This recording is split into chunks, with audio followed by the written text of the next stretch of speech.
和傅景森在一起的第4年，他厌倦了我的无趣和一成不变，被年轻前卫的姑娘勾得意乱情迷，却又对朋友说，只是出去尝个鲜而已。结婚当然还是选陈词这种乖乖女啊。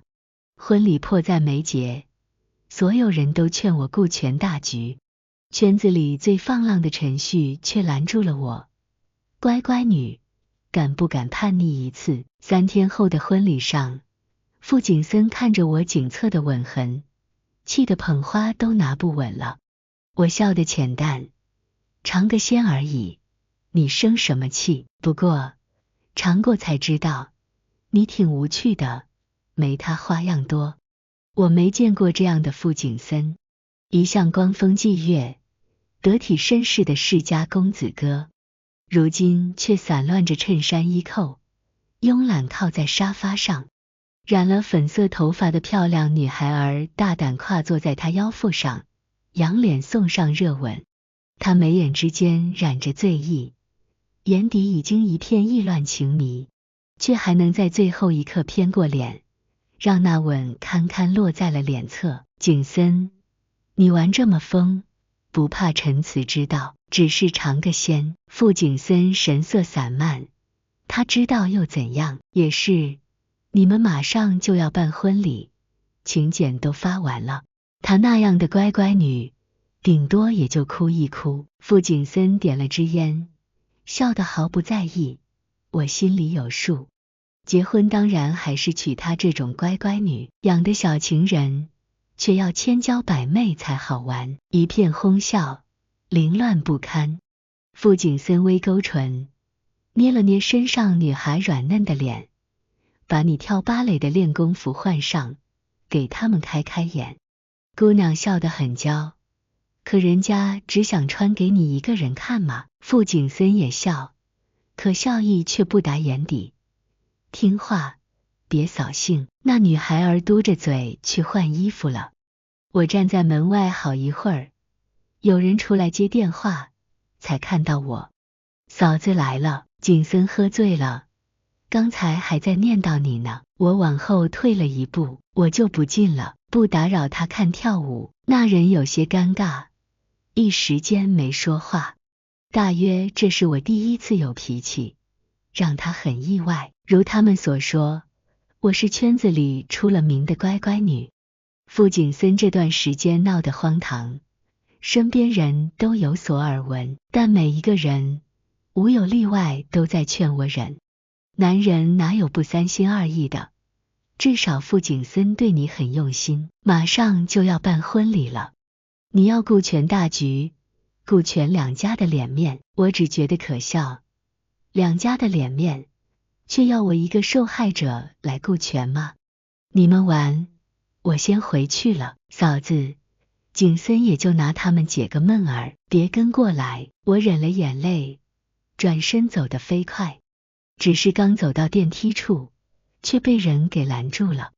抬手擦眼泪的间隙，我皱眉看向面前的男人，是陈旭，圈子里口碑名声都很差的浪荡子。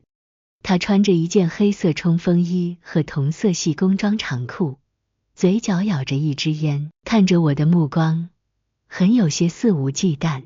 这里处处衣香鬓影，他的打扮就显得十分格格不入。我听说过很多有关他的不堪传言，下意识的就有些戒备的后退一步，和他保持了距离。乖乖女。陈旭摘了烟，冲我微挑眉，敢不敢叛逆一次？我穿着小方领的浅蓝色连衣裙，百年不变的黑长直和淡妆，是长辈们眼里的淑女标杆，私下却也是被人耻笑的可怜虫和软柿子。陈旭眉眼桀骜，锋利的下颌线处还有着一道心伤，在那张好看的脸上更添了几分混不吝。我原本不想搭理，可陈旭却又一笑，垂眸讥诮道：算了，知道你不敢，没劲儿。我转了一半的身子，又转了回来，谁说我不敢？陈旭抛了一下手中的车钥匙，跟我走。我攥住手带，肩背挺直，目不斜视走入电梯。陈旭笑了一声，也跟着进了电梯。电梯门合上那一瞬，陈旭伸手扣住我的腰，直接将我带到了他怀里。他身上的味道和傅景森很不一样，荷尔蒙气息强烈到爆棚，就连烟味儿都更显浓烈。我一时有些不适应，轻轻咳了几声。陈旭居高临下看我一眼，娇气，是你身上烟味儿太重了。我蹙眉想要推开他，陈旭手上的力道却更重了几分。委屈你了，等下我就洗澡。洗澡也没用，抽了还有味儿。我偏过脸，皱着鼻子努力离他远一些。陈旭笑了一声，忽然低头亲了我一口。今天就戒，承骂祖宗。我脸上一阵燥热。19岁和傅景森订了婚，到现在整整4年。陈旭是除他之外第一个亲我的男人。到了地下车库，我身上的燥热还没有退去。陈旭开的是一辆悍马，驶出城区进入环山路，车速飙高，最后冲上山顶终点。心脏跳得很快，难受却又刺激，那种快感难以形容。陈旭打开车门，扶我下车。能站吗？我腿有点软，但还勉强能走，就推开了他的手往前走。陈旭也没坚持。山顶的观景台可以俯瞰整座城市，万家灯火都在我脚下，头顶是浩瀚星空，无边无垠。心里郁结的那些闷气忽然就消散了大半。陈旭站在我旁边，拿出烟盒，忽又想到什么，干脆将烟盒捏成一团，丢入了垃圾桶。我看着他这个举动，不知怎么的就笑了。笑什么？陈旭的口吻有点凶，他转过身，伸手掐住我下颌。陈慈，你这样笑，我会忍不住在这里就上你。听说陈旭上初中时就女朋友不断，他这人心不定，玩得花，但偏生长了一副好皮囊，多的是小姑娘哭着喊着要跟他。我其实心里有点忐忑，却故作镇定。陈旭，你没什么病吧？怎么？要不要我现在去医院做个全身检查？陈旭捏着我下颌俯身，炙热气息拂过我的耳垂，这会儿才害怕，不觉得有些晚了。他这样一说，我不免真的害怕起来，抬手用力推他。陈旭，我要回家。行啊。他倒是松了手，颀长结实的身躯懒散靠在围栏上，声音懒洋洋的透着坏，想回家，自个儿走回去。我忍着气，狠狠瞪他一眼，转身就要往山下走。前几天有个连环杀人凶犯逃了，据说逃到了这座山上，那凶犯专找漂亮姑娘下手，先女干，后分尸。陈旭，我的脚步硬生生顿住了。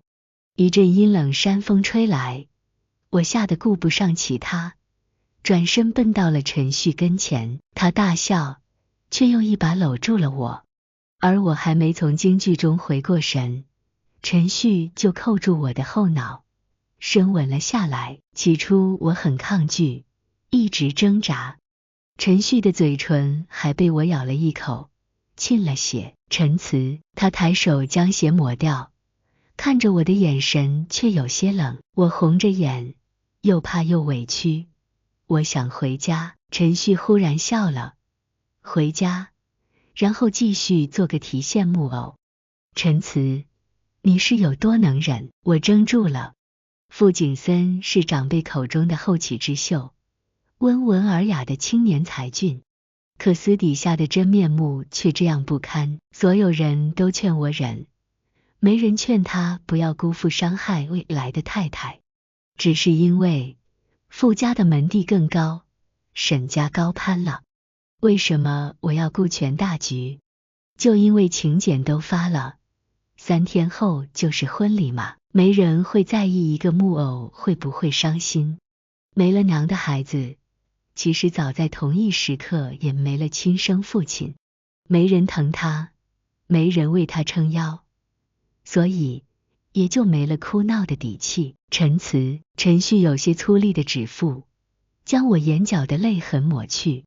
他又低头吻我时，我听到了很轻的一句：别哭，以后我疼你。陈旭带我回了他的家，他独居在市中心一处豪华公寓顶层，顶层相邻2套平层被他买下打通，很大，却也很空。进门时我留意了一下，好像没有女人来过的痕迹。他将我的手机关掉，让我去洗澡。洗完澡后，我们在露台上喝了一点红酒。我很少碰酒，所以连我自己都不知道，喝醉了的自己竟然是这样的。陈旭的睡袍被我扒开了，我要先检查一下，你干不干净？我嘴里嘟哝着，手上的动作却不停。陈旭起初好像拦了一下，但被我瞪着眼拍开了手，干脆也就摊开2条大长腿半躺着，任我为所欲为了。陈旭的身材是真的顶，肤色微黑，肌肉的线条紧实而又流畅，放松的状态下还有6块腹肌。我伸手戳了戳，又往下。陈旭却捉住了我的手指，他的声音有些沙哑，你想清楚，再往下1寸，你就彻底回不了头了。你是害怕了吗？还是你心虚了？我跨坐在他大腿上，拍了拍他的腹肌，居高临下看着他，怕我检查出来你不干净吗？陈旭忽然就笑了，这次的笑却和之前几次都不一样，纯粹却又愉悦，发自肺腑的畅快。我觉得心口都激荡了一下，他是真好看啊。陈慈，你检查吧。他松开了手，我很艰难地把视线从他脸上移开，然后1寸1寸从小腹往下。陈旭，他看起来有点可爱。陈旭猛地咳嗽了起来，下一瞬，我却直接被他打横抱了起来。我们2个人的身体陷入柔软的大床，陈旭扣住我的食指，有些蛮横强势地吻我。陈慈，你一会儿就会知道他有多可怕。傅景森是在凌晨3点回的婚房，那个跳芭蕾又前卫大胆的小姑娘换了衣服出来跳舞时，包厢里的气氛瞬间就到了顶点。他的情绪却在那一瞬开始回落。已经将近2点，陈慈没有一个电话，没有一条微信，大约是快要结婚进入牢笼，他放纵着自己，有些过火。陈慈听到了一些风声也有可能，可他脾气性格都很软，家里人对他又不好，他一向很依赖他，就像朋友说的那样，生气了哄一哄也就好了。他知道自己有些过分，却也并没有太多的不安。没有电话和微信并不重要，陈慈一定还没睡，在等着他回家。傅景森忽然就觉得面前的姑娘有些索然无味了。陈慈小时候也学过芭蕾，可他跳芭蕾时绝不会是这样的神情。要怎么形容呢？圣洁，对，就是圣洁。这样的姑娘才是他要娶的女人，才配做他的老婆。司机将他送回婚房时，整栋房子都没有亮光。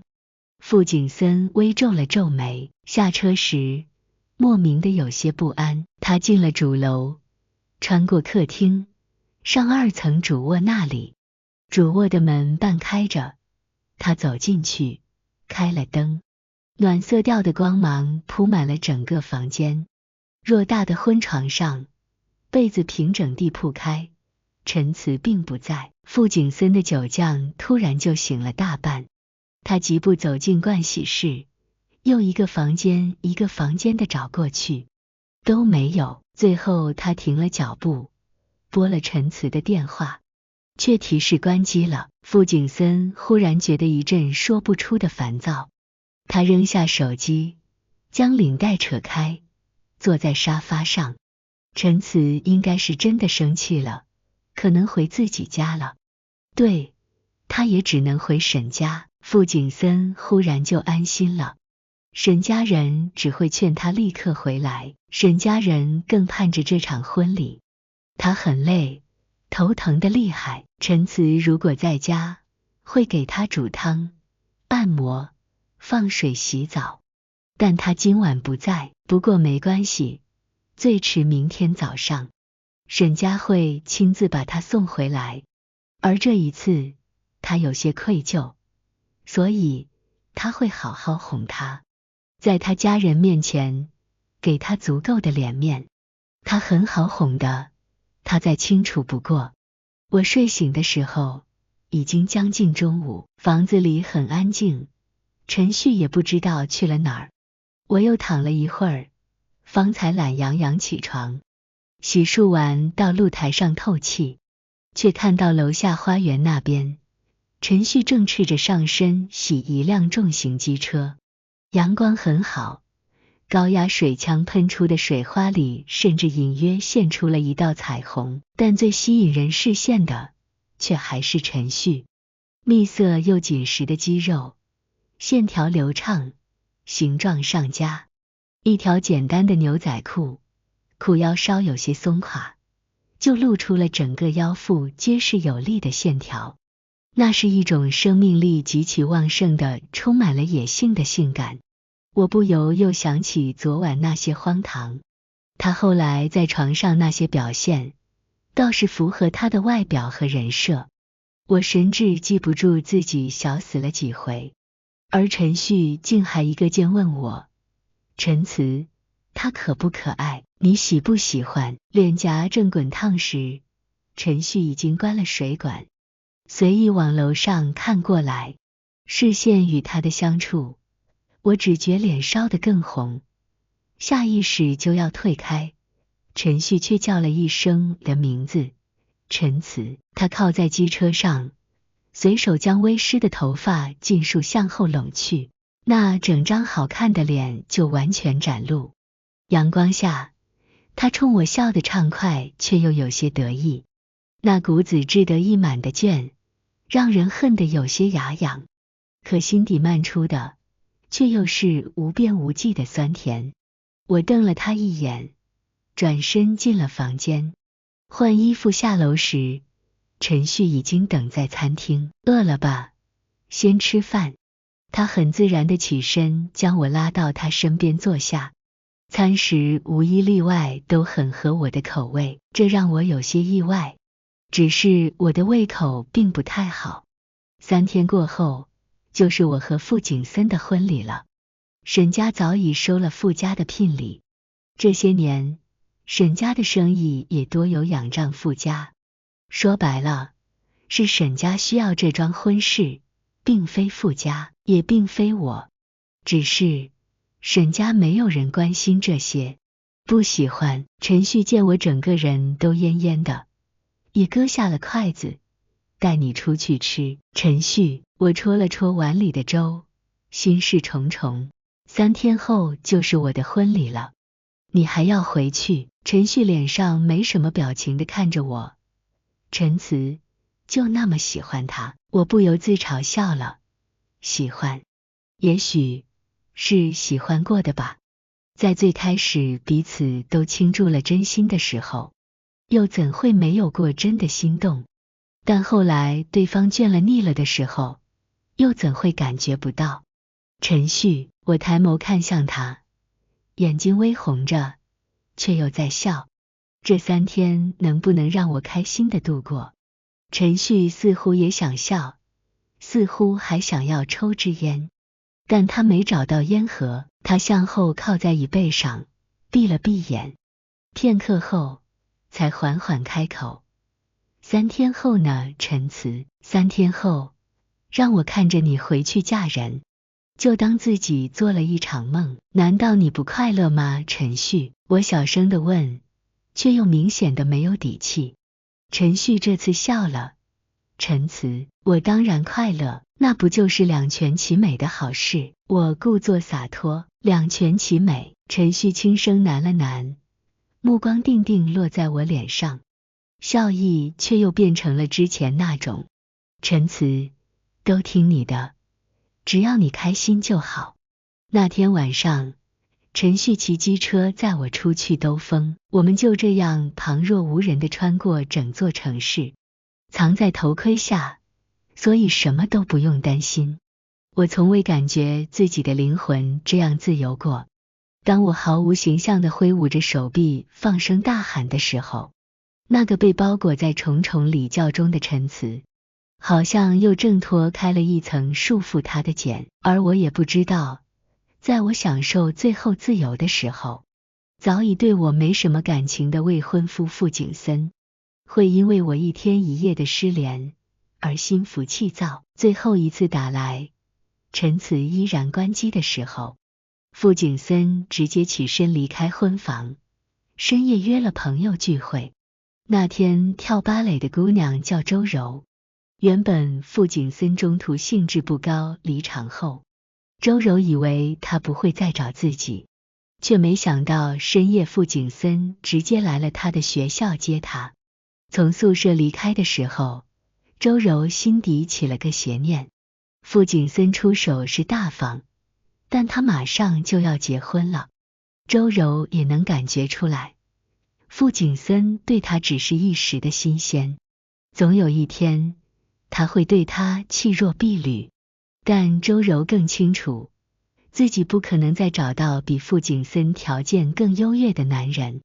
他想捞一笔大的，想后半生都母凭子贵，衣食无忧，就算不能生下来，也能借机要一笔巨款。今晚可能是老天都在帮他，他正值排卵期。走出宿舍后，周柔从包里拿出早就准备好的安全套，逐一扎破了。大约因为他还是学生的缘故，傅景森对他的防备心并不重，而这一次机会，他一定要抓牢了。酒过3巡，傅景森整个人仍有些提不起兴致。景森，昨晚回去后，嫂子和你闹了。傅景森望一眼歪斜在沙发上的男人，他敢跟我闹，那就行。我还以为嫂子昨天看到你跟人姑娘胡来，气得都哭了。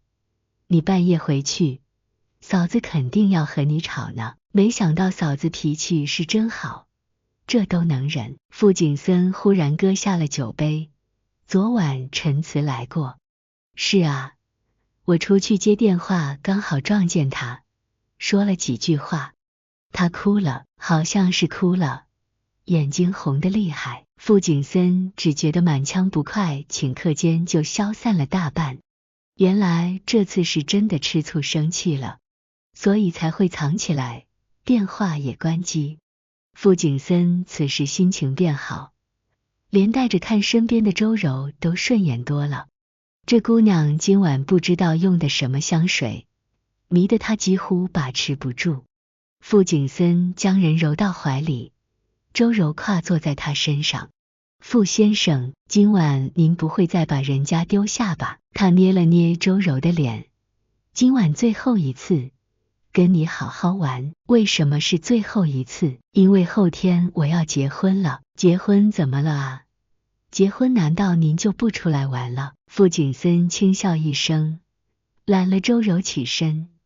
结了婚当然就不玩了。说完，又回头看向这一屋子人。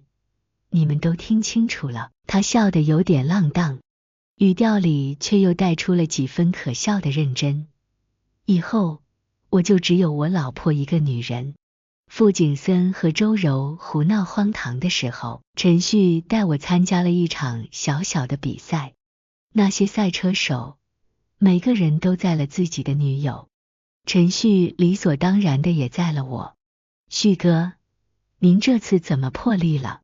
是啊，旭哥，您之前可从来不载女人。陈旭拎着头盔作势要打，那人怪叫着往我身后躲，嫂子救命！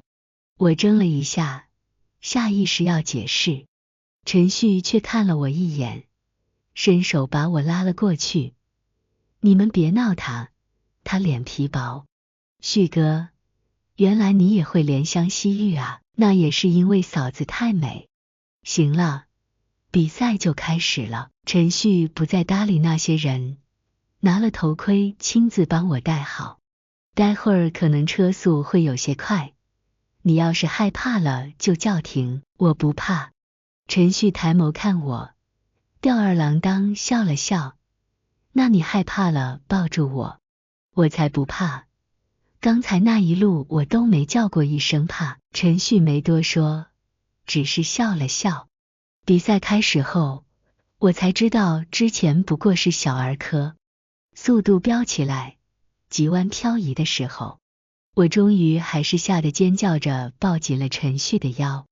陈词，怕不怕？疾风中，陈旭大声问我。我明明怕得要死，却还是闭了眼大声喊，我不怕。陈旭的笑声肆意而又狂浪，在烈风中激荡。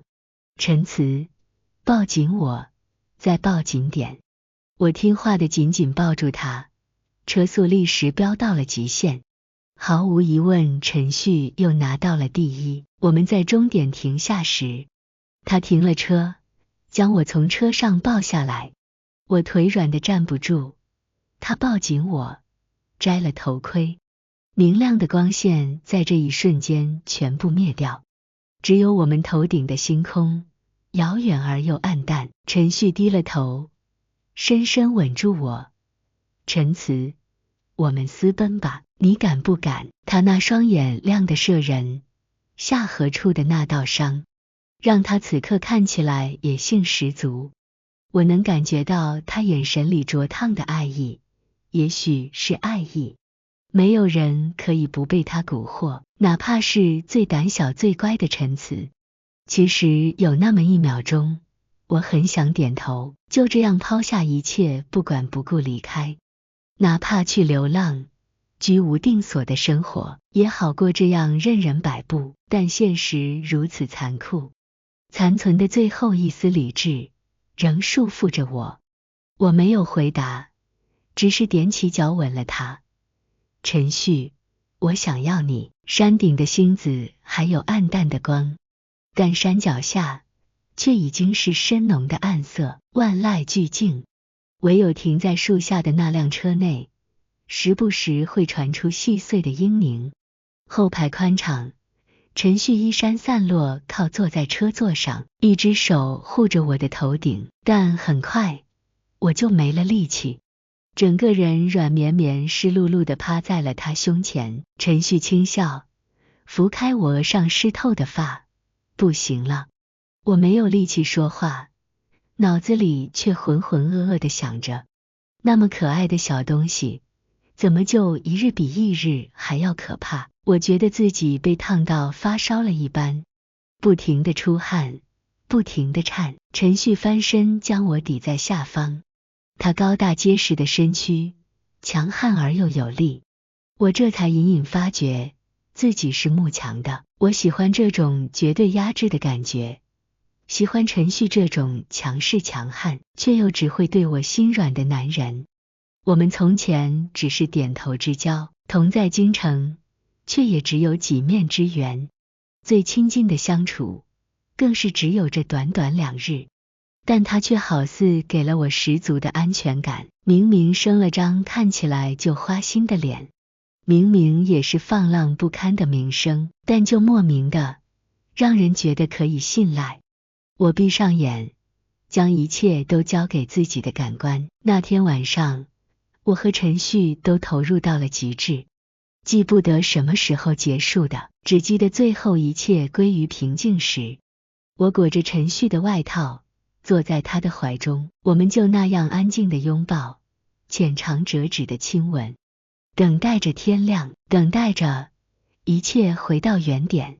最后一天，我是在陈旭的家中度过的。醒来时，已经是下午2点。我去舒舒服服地泡了一个澡，站在洗手台前准备吹头发的时候，陈旭推门走了进来。他没说话，只是接过了我手里的吹风机。头发吹到半干的时候，我好像忽然掉了眼泪。陈旭放下吹风机，捧住我的脸，低头吻我眼角的泪。我在镜子中看到他左腕上那根已经褪色的红绳，打的是金刚结，有点眼熟。这根红绳你戴了很久吗？差不多4年。哪个姑娘送你的？陈旭笑了笑。我迷信，寺庙求的，当护身符用。我好像也有过一样的，后来不知丢到了哪里。陈旭低头，额头与我的轻触。你是不是要回去了？我没敢抬头看他，只是轻轻摸了摸他下颌上的那道伤。这里怎么弄伤的？赛车受伤很正常，以后还是小心一点。我再次故作洒脱的轻笑，毕竟脸这么帅，留疤了不好，只有脸帅嘛，身材也好，床上也很厉害，花样很多，以前谈了这么多，还是有点好处的。陈词，我以前没谈过。陈旭似乎不太喜欢解释，皱了皱眉，说了可能你也不信，我对女人一直没什么兴趣。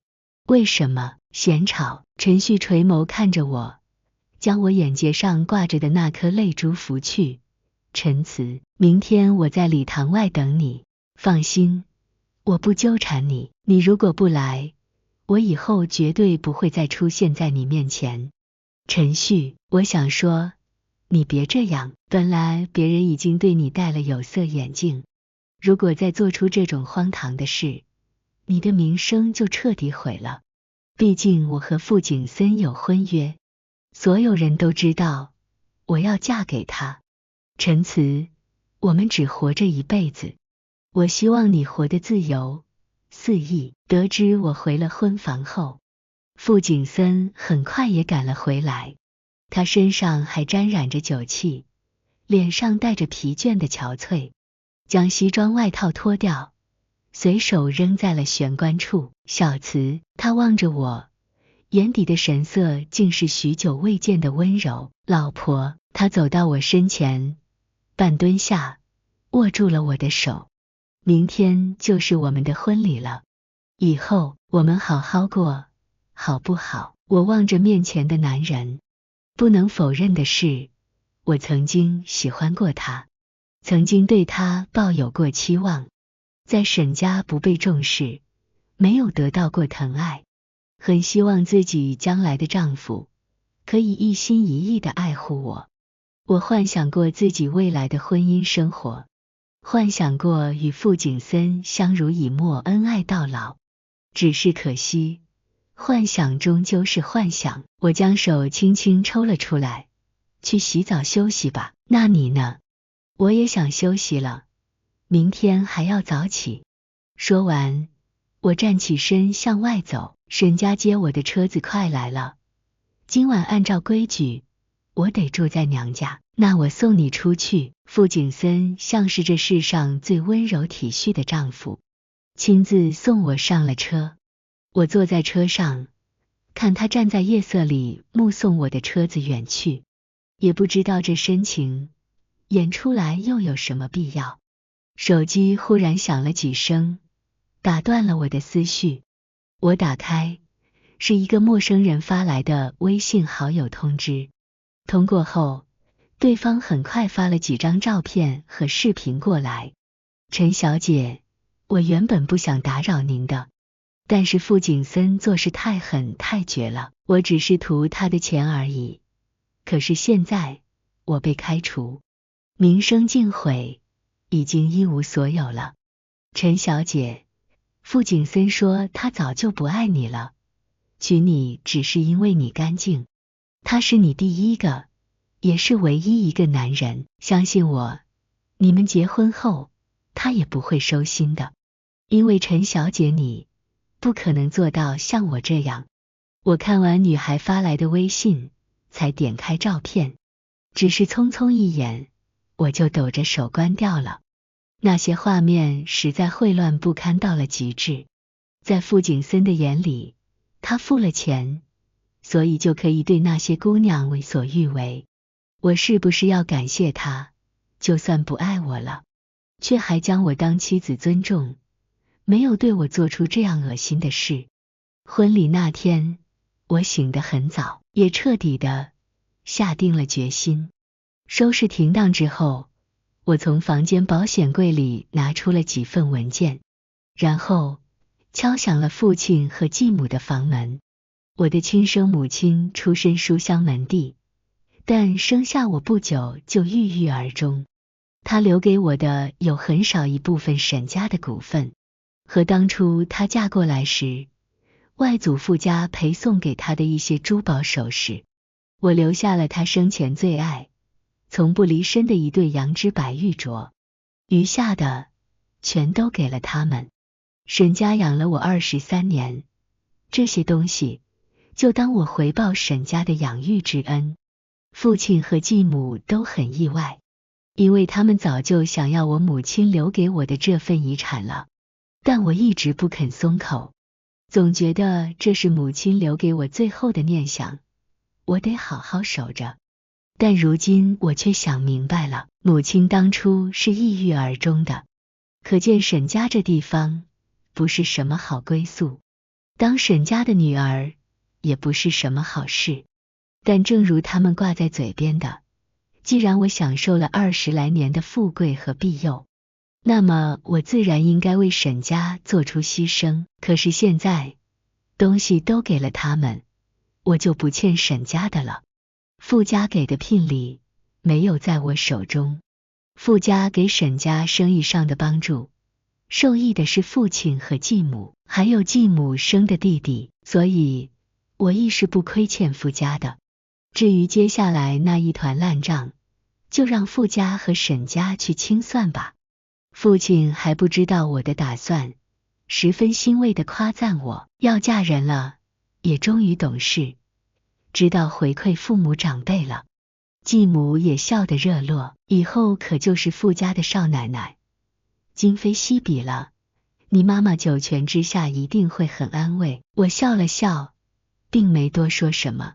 记住，嫁了人可就不能再耍小性子，你这几天关了手机跑得不见人影，实在太任性。还好景森不和你计较，若是他动了怒，婚事吹了，你哭都来不及。今后嫁过去，好好笼住景森的心，多帮衬沈家，娘家好了，你的日子也能更好过。父亲看着我的眼神，第一次透出了10分的满意。也许在他眼里，我就是他售卖出去最成功的商品，而从不是他的亲生女儿，一个有血有肉的，也会难过伤心的活生生的人。婚礼还有30分钟就要开始，我摘掉了身上的披肩，婚纱很漂亮繁复，露出了我的肩颈和整个后背。化妆师笑着开口，陈小姐，我帮您遮一下这里的痕迹吧。他指了指我颈侧的吻痕，您和傅先生真是恩爱。我却摇了摇头，不用了，就这样吧。化妆师又帮我理了理头纱和裙摆，将新娘的捧花递给我。我抱着花束站起身，母亲那对白玉镯此刻戴在我的手腕上。我起身时，它们撞在一起，叮当地响了一声。我心底那沉重的雾霾，像是被一只无形的手拨开，耀目的阳光就从那缝隙中照射进来。我知道的，从这一刻开始，一切都将变得不一样。出去时，我的手机轻轻震动了一下，是陈旭发来的一条微信：陈词，我等你。我没有回复，将手机放回手袋，迈步出了化妆室。远远我看到了傅景森，而他也看到了我。我看到他眼底的惊艳和喜悦。玉树临风的新郎，在春风得意的今日，更显得潇洒英俊。我停了脚步，恍惚间好似回到了我们刚订婚那一年，恰逢我母亲的忌日。傅景森陪着我去寺庙，我亲手编了金刚结的红绳，又找庙里的主持开了光，在佛前供奉了3天3夜，欢喜的想要拿去给傅景森，但他并不信这些东西，对于我的心意好像也并不珍视，只是拿起来看了看，并没有戴上的意思。我当时有点失落，但也觉得男人大多都不喜欢这种东西，很正常，自己也不该勉强别人非要迎合自己的喜好。那根红绳后来被我挂在了庙里的许愿树上，和我的许愿牌挂在了一起。到现在，我还清楚记得自己当日许的什么愿：愿得一人心，白首不相离。视线忽然就模糊了，傅景森的脸也跟着变得模糊不清。我曾经真心喜欢过他，当初的情谊不假，所以我不后悔。但现在我也是真的放下了。这个乖乖女，谁想做谁去做吧。从来没有过叛逆期的人，一旦想要彻底叛逆一次，真是有点可怕。傅景森拿着新郎的捧花，走到我身边时，脸上的笑意就可笑地僵住了。他看到了我颈侧那些吻痕，斑斑驳驳，深浅不一，而他还记得我们已经很久没有在一起过。他的表情古怪到渐渐扭曲，就连手中的捧花都差点掉落在地。陈词，这是什么？你做什么了，陈词？这3天你和谁在一起？他的声音有些嘶哑，眼底怒意弥漫。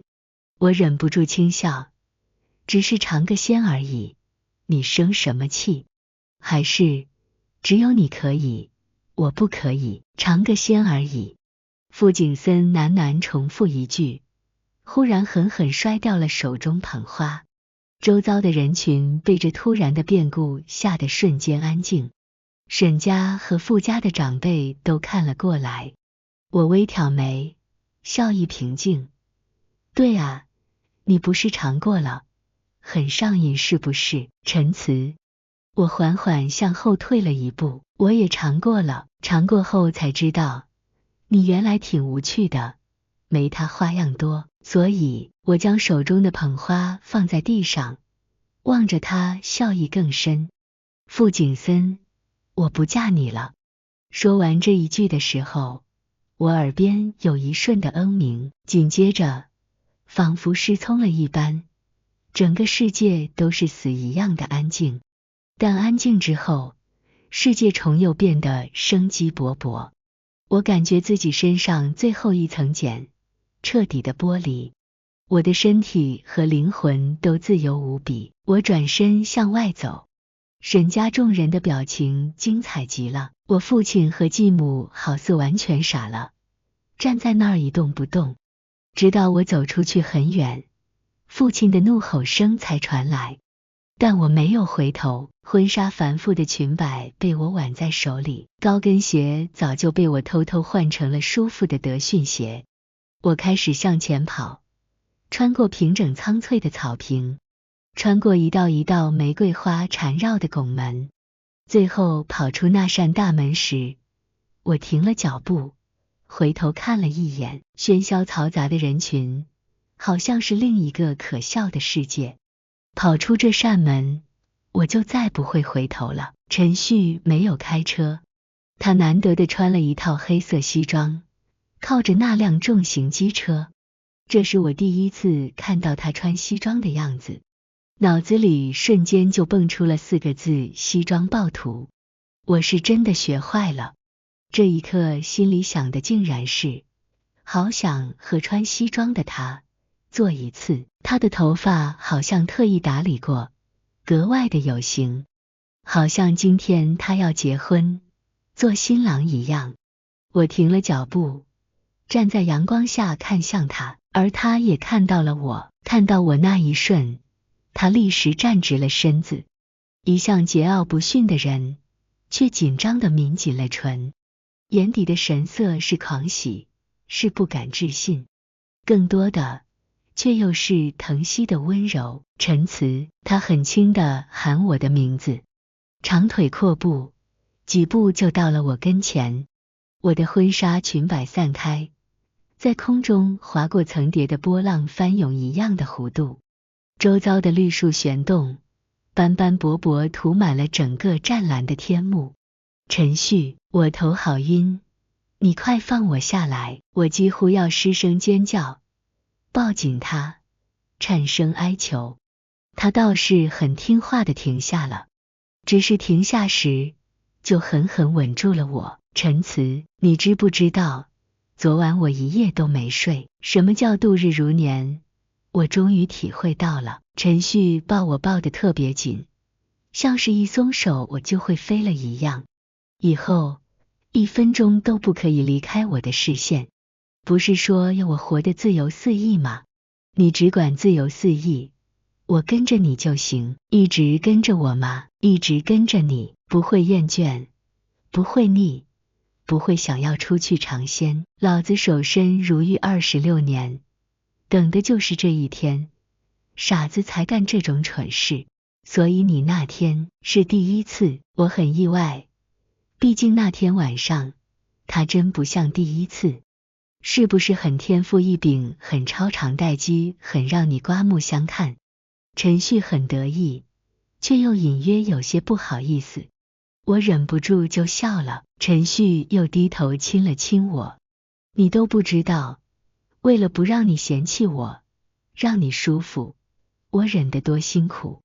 那我今晚好好奖励你。我仰脸亲了亲他，但你要穿这套西装。傅景森追出来的时候，正看到我坐上陈旭的机车后座，他气得暴跳如雷，我却很淡定地对他比了个中指。机车轰鸣着远去，傅景森追不追来，我和陈旭好像都不在意。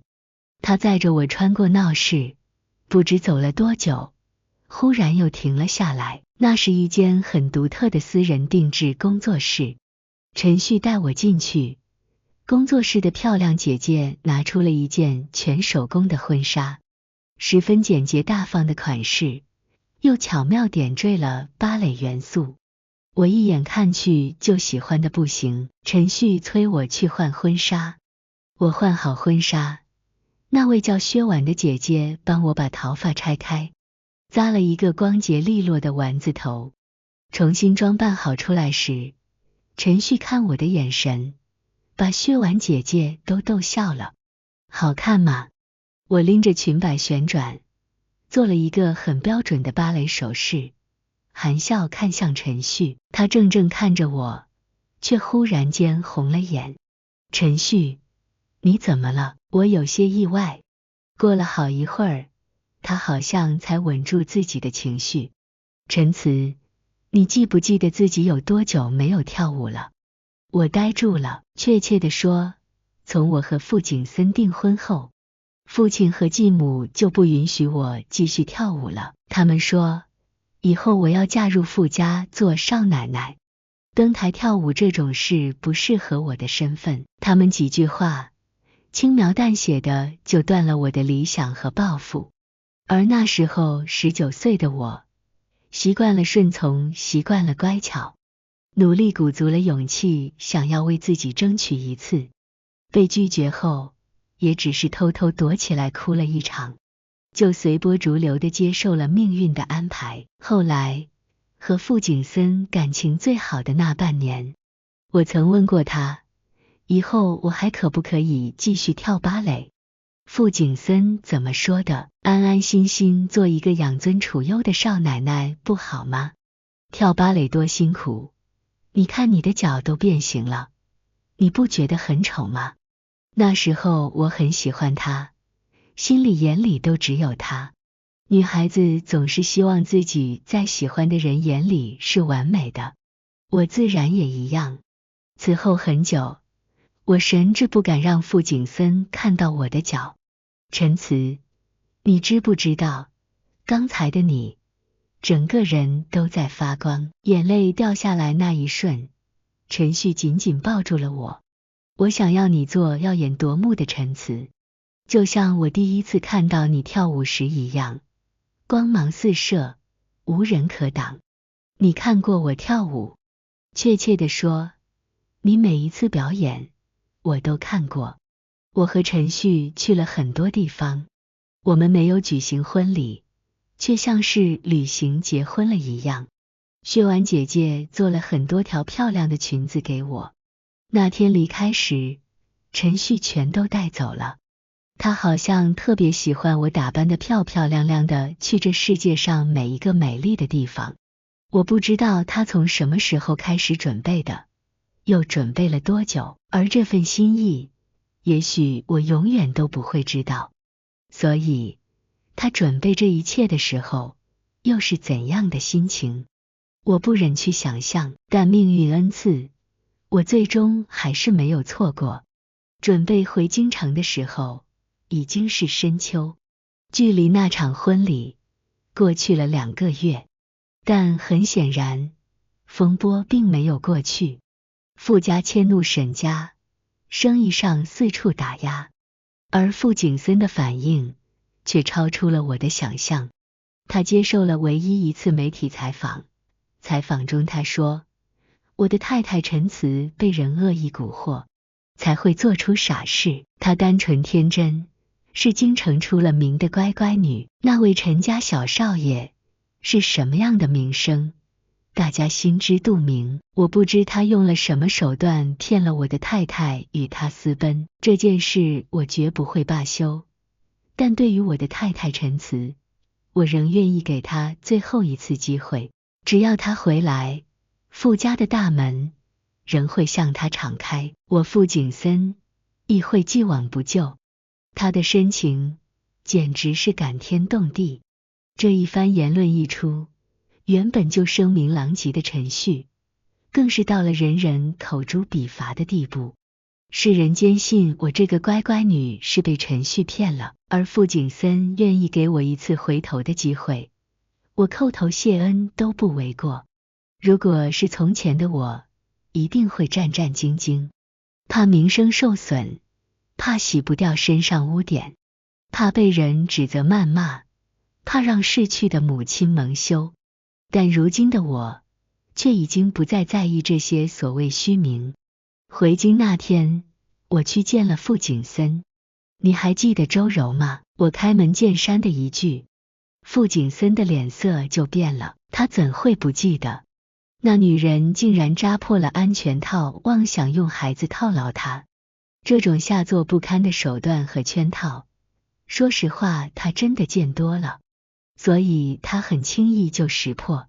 周柔竹篮打水一场空不说，他用了点手段，直接让周柔被学校开除了。这件事本来已经水过无痕。傅景森有些呐喊，我怎么会知道？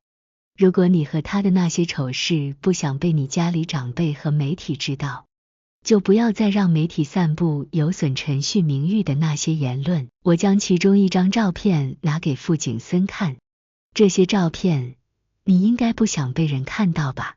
傅景森的脸上是掩不住的愤怒和意外。所以你只是为了陈旭，陈词，你就这么在意他？我只是说出实情，陈旭没有蛊惑我，没有骗我，我做出的一切决定都只是因为我想要这样做而已。那你的名声呢，陈词？我无所谓啊。你母亲呢？你也不在意了吗？我站起身，笑了笑。我母亲大概也不希望我做一个提线木偶一样的乖乖女吧。可是陈词，陈旭那样的男人，又能靠得住吗？你知不知道他的过去多荒唐？会比你更荒唐吗？你的名声那么好，可实际呢？陈词，你还是太天真。这天底下的男人都一样，都会有倦怠期，都会有腻了的时候，所以就要睁只眼闭只眼，永远的忍下去嘛。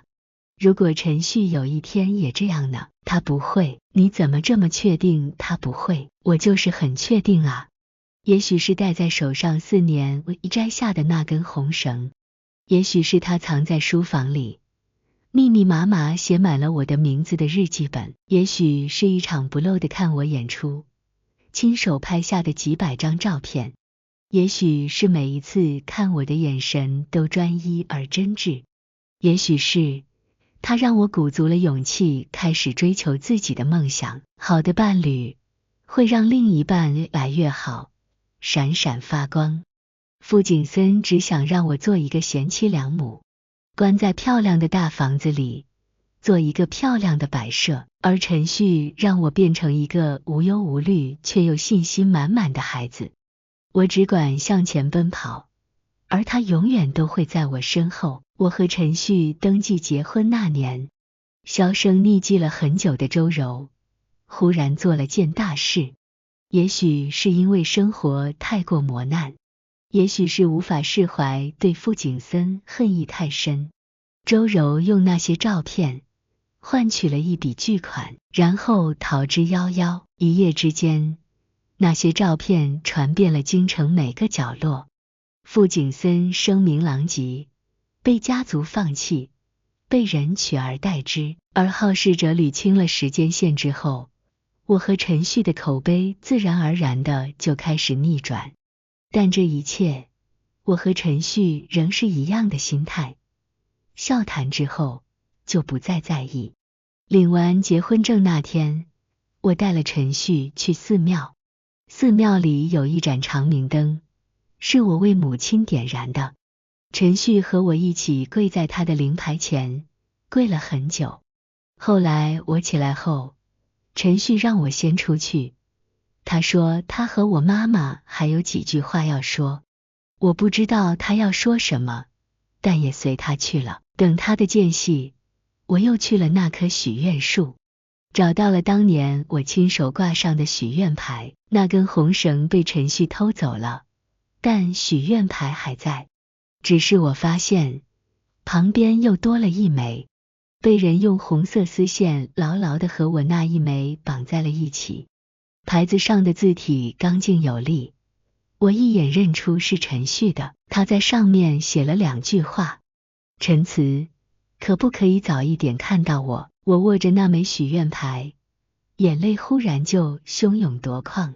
香客来来往往，人声嘈杂，我听到有人高声喊我的名字，回过头就看到了陈旭的身影。他站在台阶上，白衣黑裤，英俊夺目。看到我那一瞬，他的眉眼就蒙了一层柔和笑意。我亦是含着泪笑了，对他用力挥手：陈旭，我看到你了。